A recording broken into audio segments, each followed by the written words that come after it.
The air at the Henderson County Implement Auction tasted of rust, diesel, and desperation. It was the spring of '74, and you could smell the ambition in the air, thick and cloying as the exhaust from a poorly tuned engine.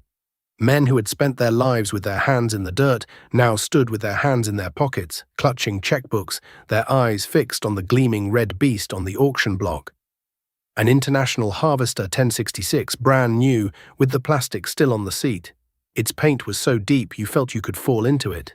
The auctioneer, a fast-talking man named Slim, was working the crowd into a frenzy, his voice a rhythmic chant that bounced off the corrugated steel walls of the sale barn.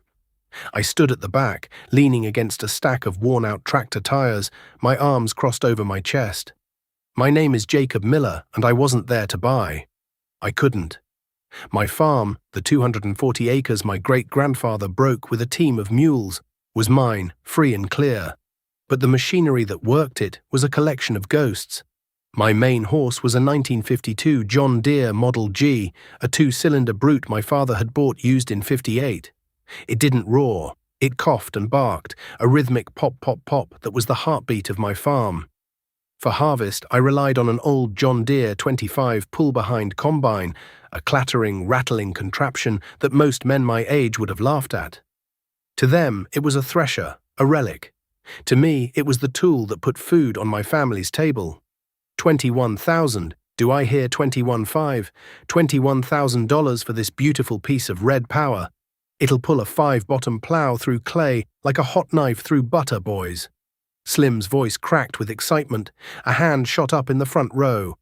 Dale Peterson. Of course, Dale was 5 years younger than me, but he farmed like he was playing with house money. He'd taken over his father's 320 acres a few years back and had immediately mortgaged it to the hilt to buy the adjoining quarter section and a brand new fleet of red iron. He was the golden boy of the farmer's bank, the prime example of what they called aggressive expansion. I called it dancing on a wire over a canyon. 21.5. I got 21.5 from Mr. Peterson. Do I hear 22? 22,000. Slim scanned the crowd, his eyes lingering on a few faces he knew were stretched thin. The bidding stalled. The price was already astronomical, enough to buy a small farm just a decade earlier. Sold for $21,500 to Dale Peterson. A smattering of applause broke out, mixed with low whistles. Dale stood up, beaming, and gave a little wave like a politician. He shook the banker's hand, a man named Henderson, who was smiling, like he'd just won the lottery himself. In a way, he had. He'd just shackled another man to the bank for the next 10 years. As the crowd started to break up, Dale spotted me. He swaggered over, his new boots kicking up dust, a smug grin plastered on his face. He was chewing on a toothpick, rolling it from one side of his mouth to the other. Well, well, if it isn't Jacob Miller, the antique collector, he said, his voice loud enough for a few others to hear. Come to see what a real tractor looks like? I just nodded. It's a fine machine, Dale. Congratulations. Fine machine? Hell, Jake, this thing's a game changer. I'll have my corn in the ground in 3 days. How long's it going to take you with that old pop-popper of yours? A month? He laughed, and a couple of his buddies joined in. It gets the job done, I said, my voice flat. I could feel my temper simmering, a low heat in my gut. I learned long ago that you don't win arguments with men like Dale. You just endure them.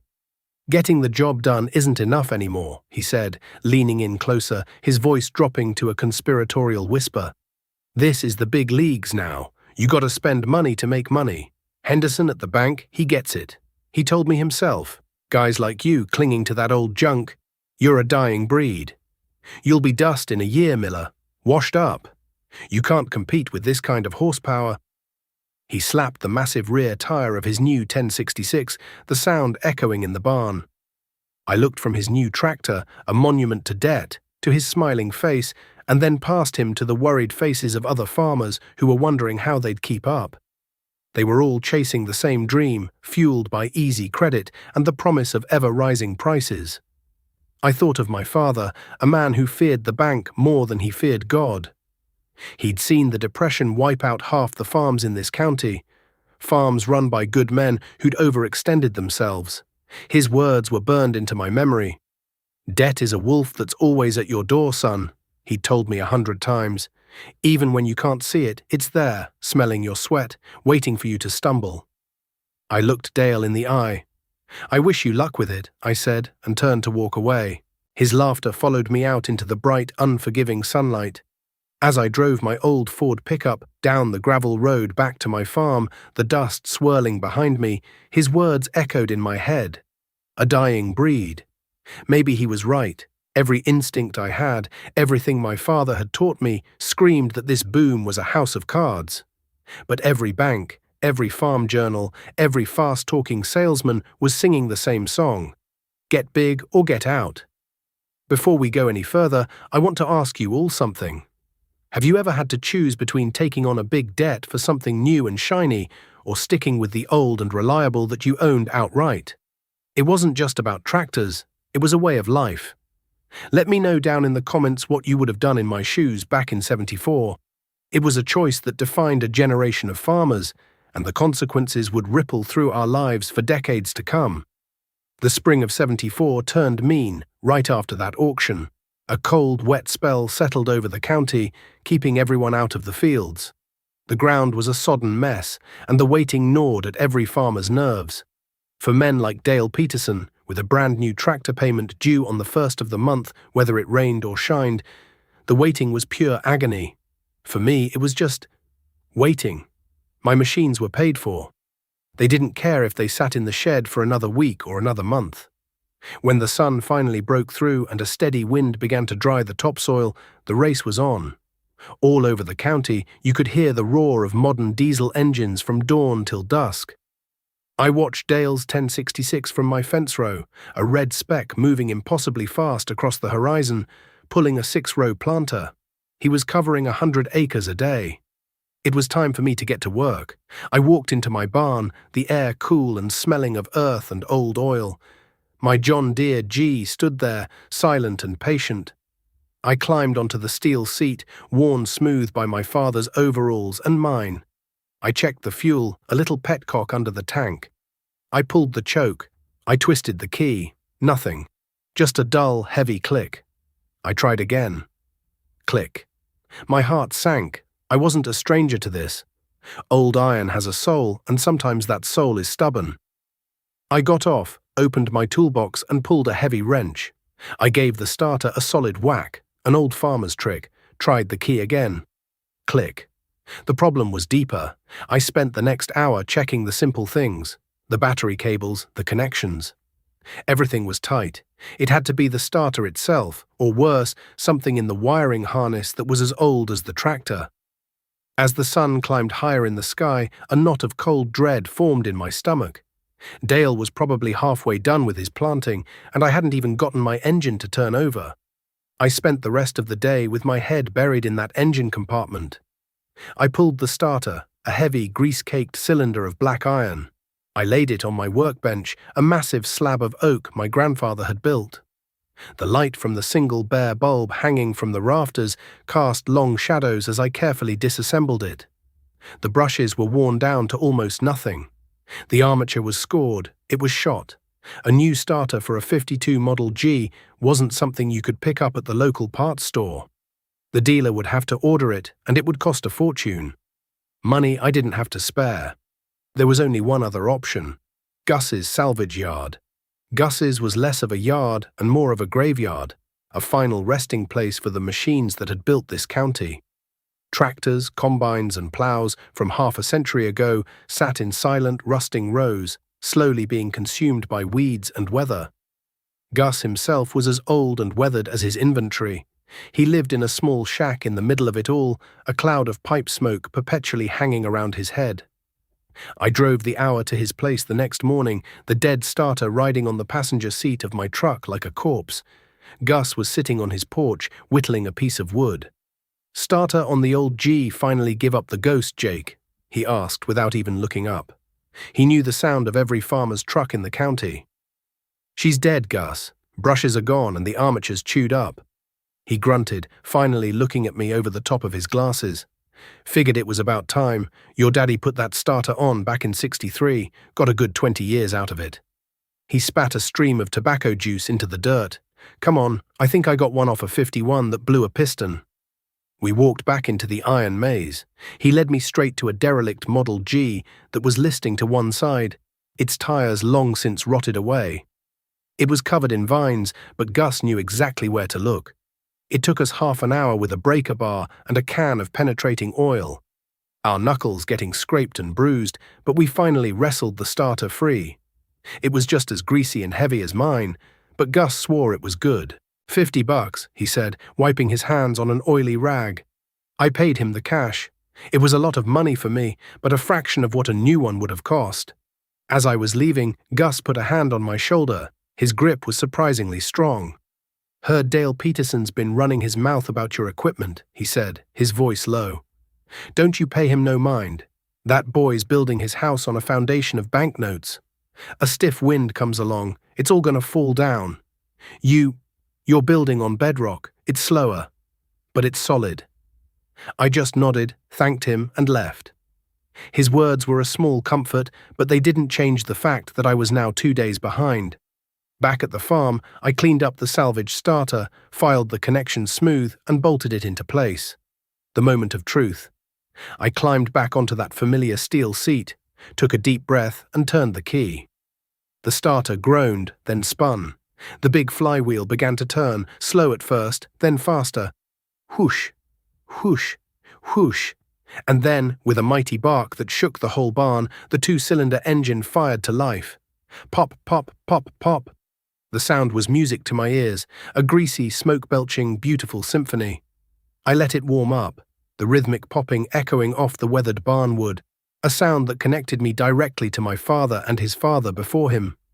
But I'd lost precious time.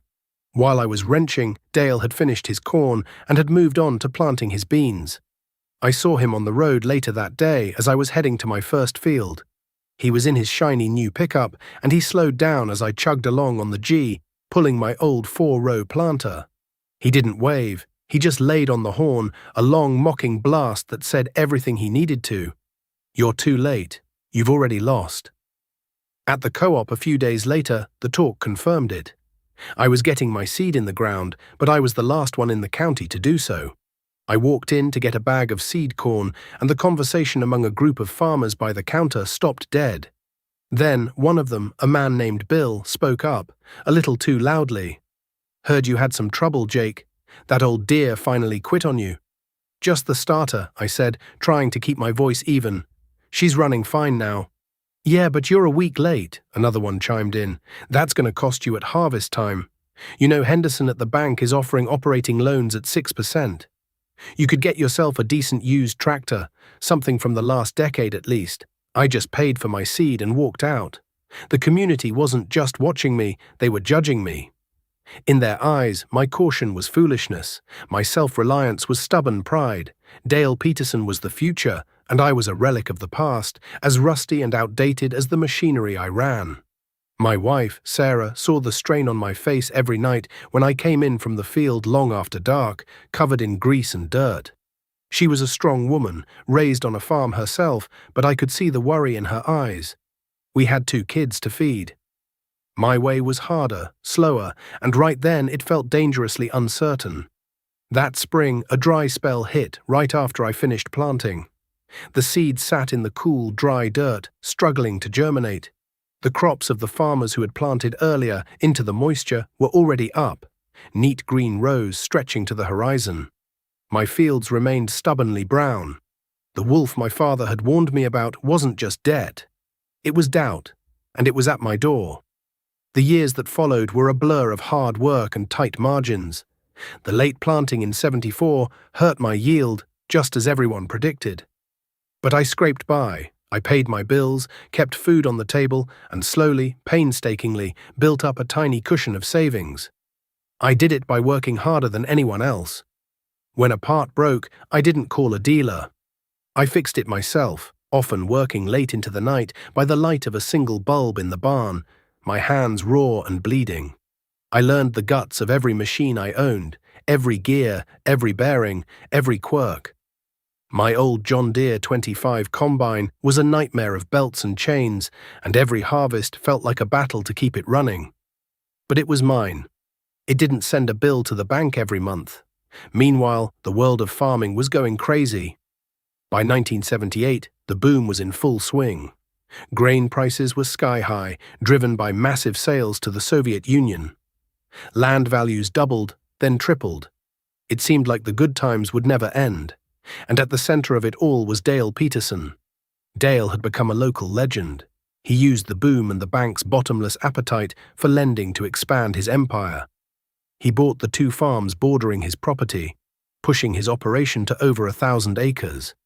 His fields were showcases of modern agriculture, worked by a fleet of brand-new International Harvester tractors. He traded in the 1066 for a massive 1486, a monster of a machine with a quiet, air-conditioned cab and a stereo. While I was choking on dust and deafened by the roar of my old G, Dale was listening to country music in climate-controlled comfort. He built a new house, a sprawling brick ranch that sat on a hill overlooking his land. It made the old, modest farmhouses of the county, including mine, look like shacks. He drove a new truck every 2 years. He and his wife took vacations to Florida. He was the embodiment of the new American farmer, a businessman, an executive, a king on a red throne. I saw him one morning at the diner in town. I was there for a quick cup of coffee before heading to the fields. He strode in, radiating confidence, and the whole place seemed to turn towards him. He clapped men on the back, laughed loudly, and bought a round of coffee for everyone. When he saw me sitting alone in a booth, he came over, a wide grin on his face. "Jake, my man, how the hell are you?" he boomed, sliding into the seat opposite me. "Still fighting the good fight with that museum collection of yours?" "Still getting by, Dale," I said, sipping my coffee. "Getting by? Hell, son, you should be thriving. These are the best times we'll ever see. I just cleared more profit last year than your whole farm is worth." He leaned forward, his voice dropping slightly. "I'm telling you, Jake, it's not too late. Henderson would give you a loan in a heartbeat. Buy that 80 acres next to you. Get yourself a real tractor. Live a little." "I'm living just fine, Dale." He shook his head, a look of genuine pity on his face. "You're a stubborn fool, Miller. But I guess somebody's got to be the little guy." He stood up, slapped a $10 bill on the table. "Breakfast is on me. Try not to spend it all in one place." He walked away, leaving me sitting in his shadow. The other farmers in the diner looked at me with that same mixture of pity and contempt. I was the man who had been offered a ticket to the promised land and had turned it down. A failure. They didn't see what I was doing. Every extra dollar I made from those high grain prices went to one place: my operating loan. I didn't buy a new truck. We didn't take a vacation. Sarah canned vegetables from her garden, and we patched our kids' clothes instead of buying new ones. We lived like we were broke, even when the money was better than it had ever been. My goal wasn't to get bigger, it was to get free. In the fall of 1979, I did it. I walked into the farmer's bank with my last payment. It was the culmination of 5 years of scrimping and saving, of late nights in the workshop and long days in the field. I had also managed to save enough cash on the side for one single strategic upgrade. Mr. Henderson, the banker, greeted me with a polite but distracted smile. He was getting grayer, and the lines around his eyes were deeper. He took my check and stamped my note paid in full with a heavy final thud. "Well, Jacob," he said, handing me the cancelled note. "Congratulations. You're a debt-free man, a rare thing these days." There was an odd tone in his voice, not quite admiration, more like curiosity, as if he were looking at a strange species of animal. "Thank you," I said. It felt strange. The burden I had carried for so long was suddenly gone. While Henderson was processing the paperwork, the phone on his desk rang. He picked it up, his demeanor shifting instantly. He became tense, agitated. Yes, I saw the morning report," he said into the receiver. "What do you mean, another half point? Prime is heading for double digits. Volcker at the Fed is serious this time. A lot of our clients are leveraged." "Yes, I understand." He hung up the phone and stared out the window, his face pale. He seemed to have forgotten I was even there. The words I'd overheard, prime rate, double digits, Volcker, didn't mean much to me in that moment. I was just a farmer who had paid his bills. I walked out of the bank and stood on the sidewalk, blinking in the autumn sun. For the first time in my adult life, I owed nothing to any man or any institution. The farm was mine. The house was mine. The machinery, old as it was mine. I looked across the street at the implement dealership. Parked out front was Dale Peterson's new Ford F-250 Lariat, a gleaming two-tone giant of a truck. He was probably inside, signing the papers for yet another piece of equipment, another loan, another link in the chain that bound him to the bank. A cool breeze rustled the leaves on the maple trees lining the town square. I looked up at the sky. High, thin clouds were starting to gather from the west, the kind that often came before a big storm. A quiet sense of unease settled over me, a feeling that the very ground everyone was building their dreams on was not solid rock, but shifting sand. The boom felt hollow. The party was getting loud, but I could hear the music starting to skip. The winter of 1980 came in with a vengeance, but the real chill wasn't in the wind. It was coming out of Washington.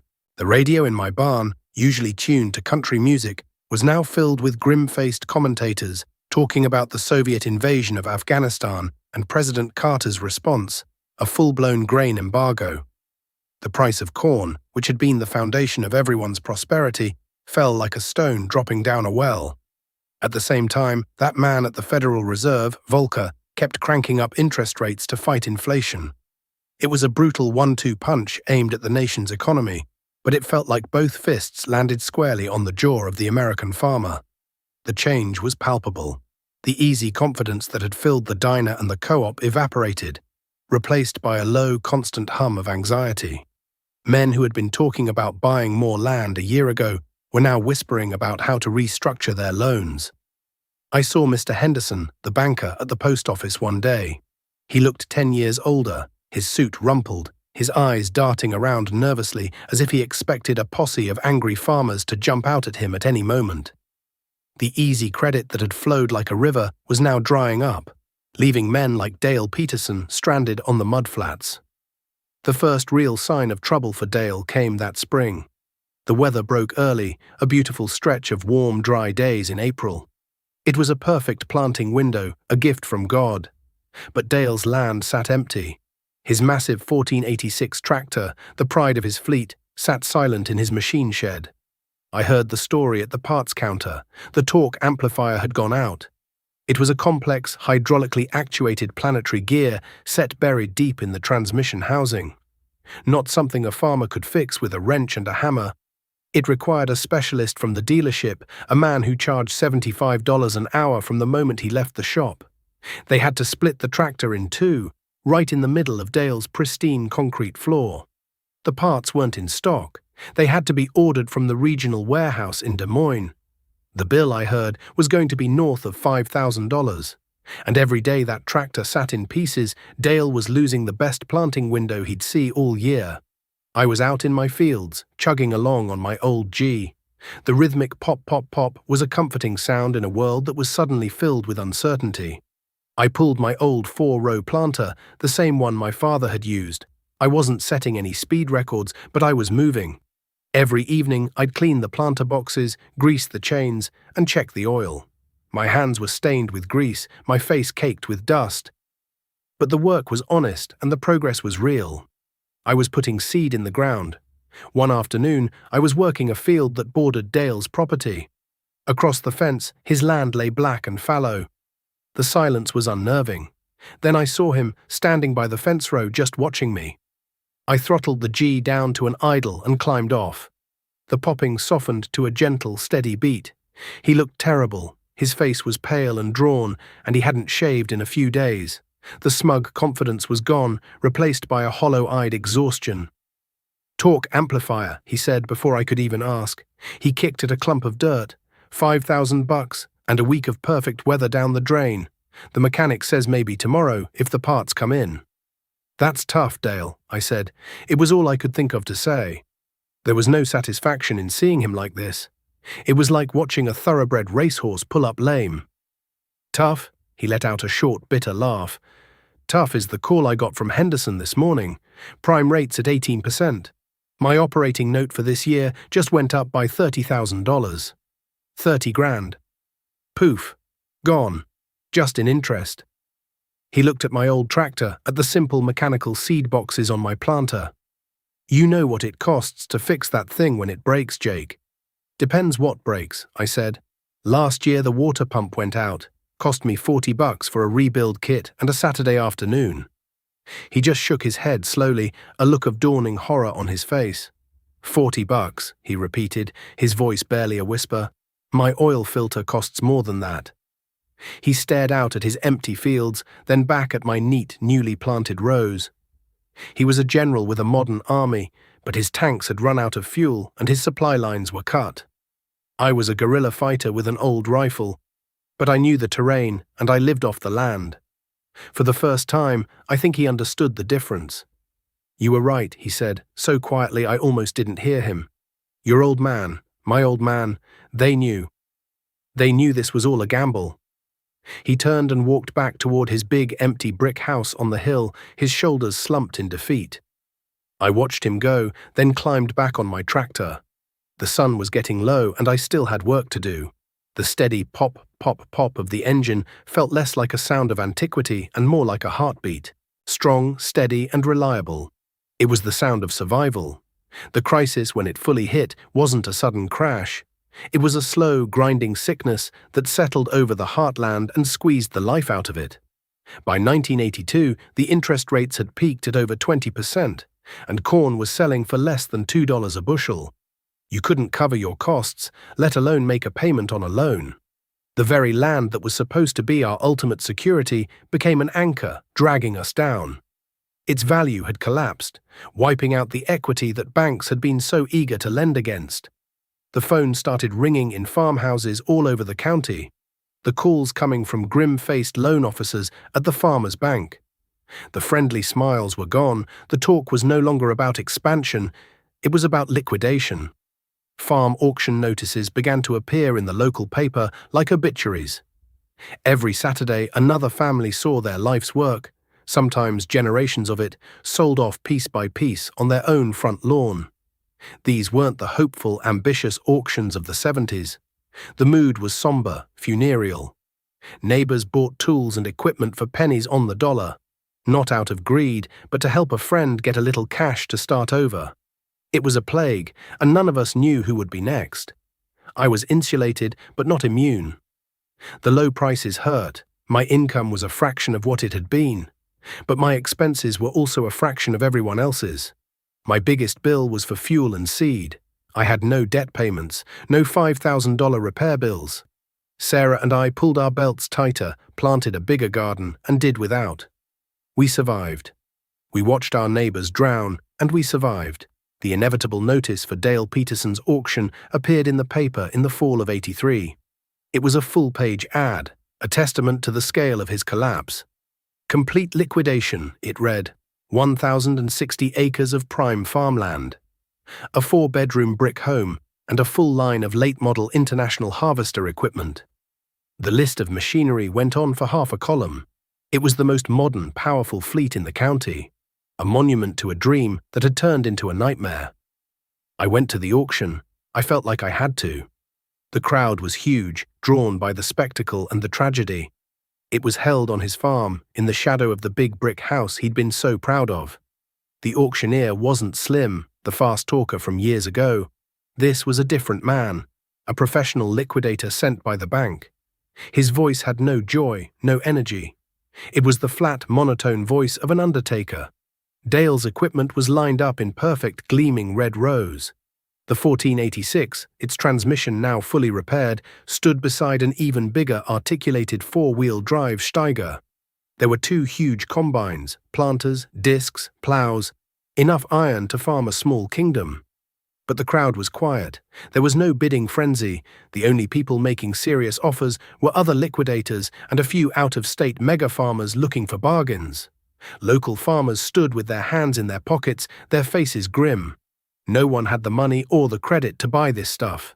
It was being sold for less than half of what Dale had paid for it, but even that wasn't enough to cover his debt. I saw Dale standing near the house, his wife beside him. She was crying silently. Dale just stared into space, his face a mask of stone. He had lost everything. The land, the house, the machines. He was 40 years old and he was starting over with nothing but the clothes on his back and a mountain of debt that the auction wouldn't even clear.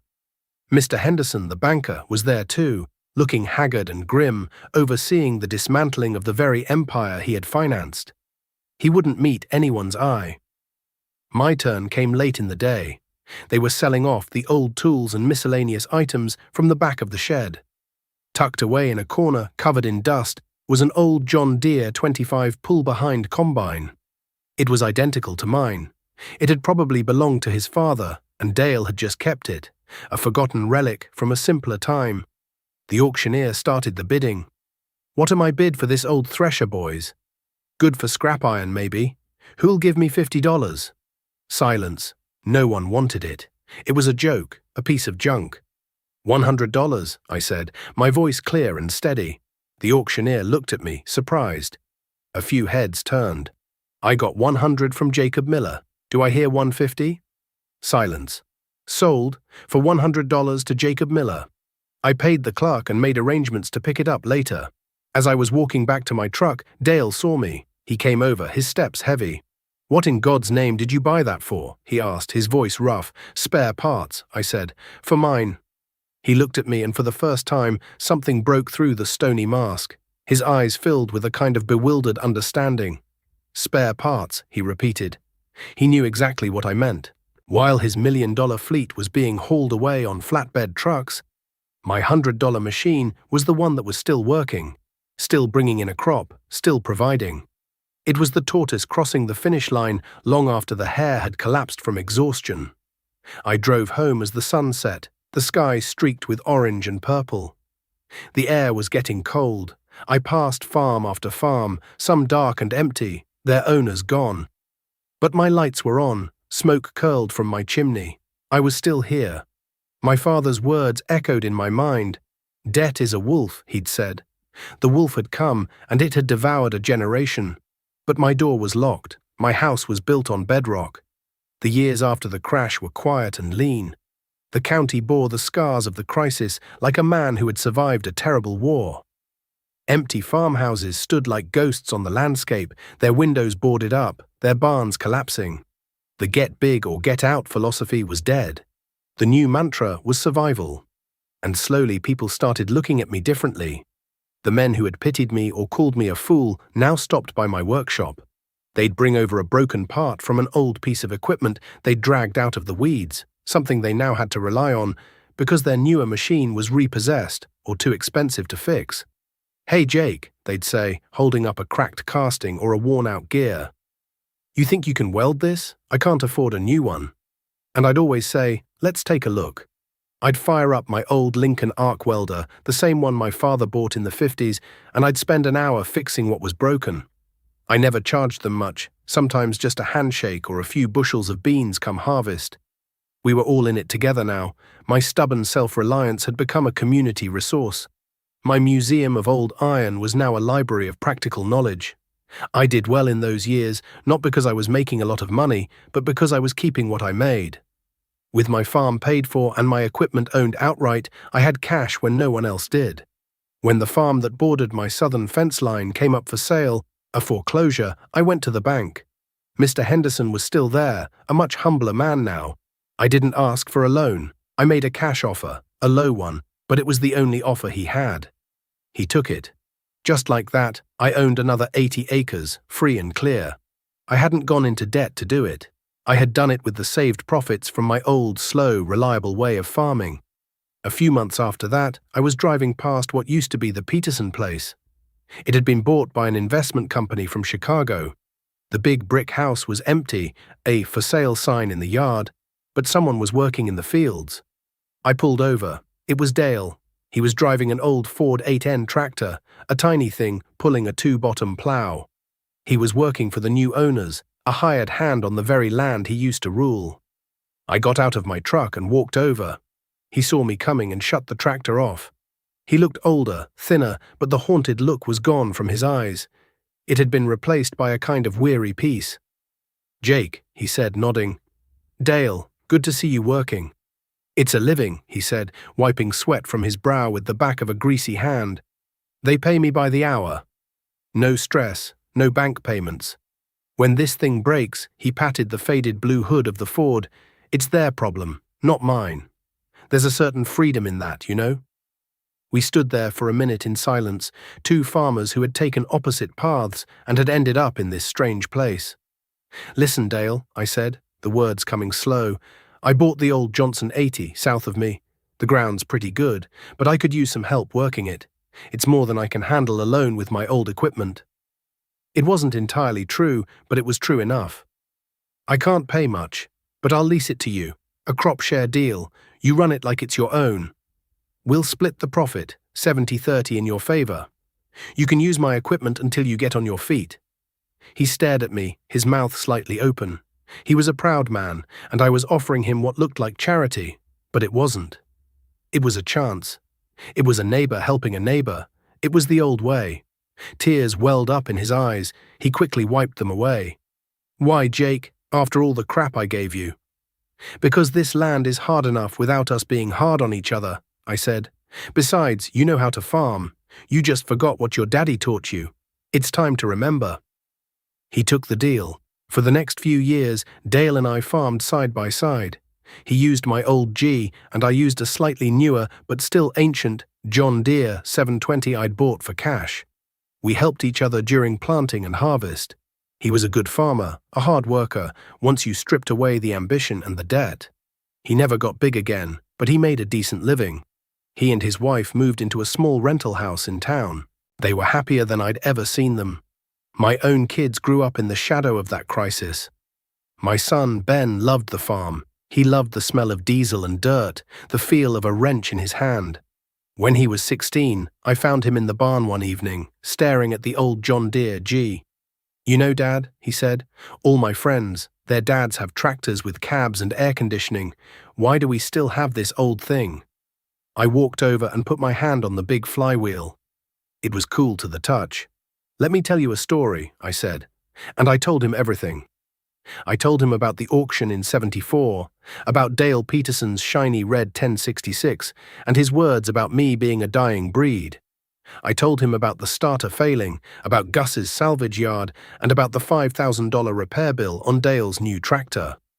I told him about the grain embargo, the 20% interest rates, and the auction where a man's whole world was sold off to pay the bank.